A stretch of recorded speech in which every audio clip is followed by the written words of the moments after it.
speech was from a manual, the Speaking to Inform Manual, Fact-Finding Report. And I think you nailed that part. You had some incredible facts about osteoporosis. And for me, that was really, I was very interested in your speech. My grandmother had serious osteoporosis. My mother takes shots and for osteoporosis, so it's probably in my future.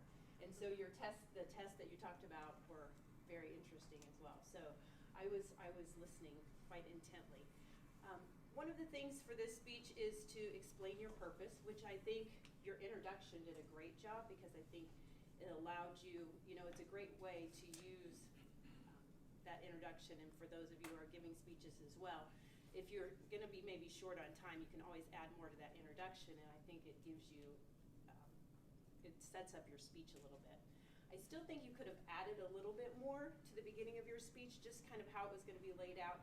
I know this is at least a 2-part speech, if not a 3-part speech for Toastmasters.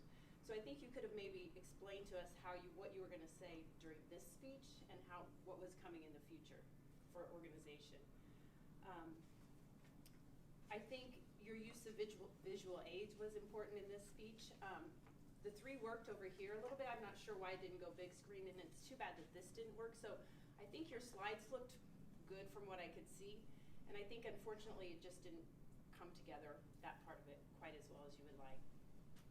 Was there enough information to make a valid point? Or, I think with this speech, there's just so much to talk about. And so I think you gave us, questions came very quickly. So you definitely gave us enough information to pique our interest and have us be more interested in what you wanted to talk about. I felt like it wasn't quite enough time to maybe get everything in that you wanted. The question answer part was part of this speech as well. I think you nailed that part. You became very natural when you started answering questions. You knew the answer to most people's questions, and I think that was definitely the strongest part of your entire speech. I think you have great information. You definitely, I think, know your information. I would have liked to maybe heard a little bit more of why you were interested in learning about this. Is this a personal thing in your family, or if it's just something you're interested in? So I think you did a great job. The visual part, I think when you do it somewhere else, you'll just have to maybe test that a little bit more. And I'm interested to hear the second part of your speech as well. So thanks for sharing.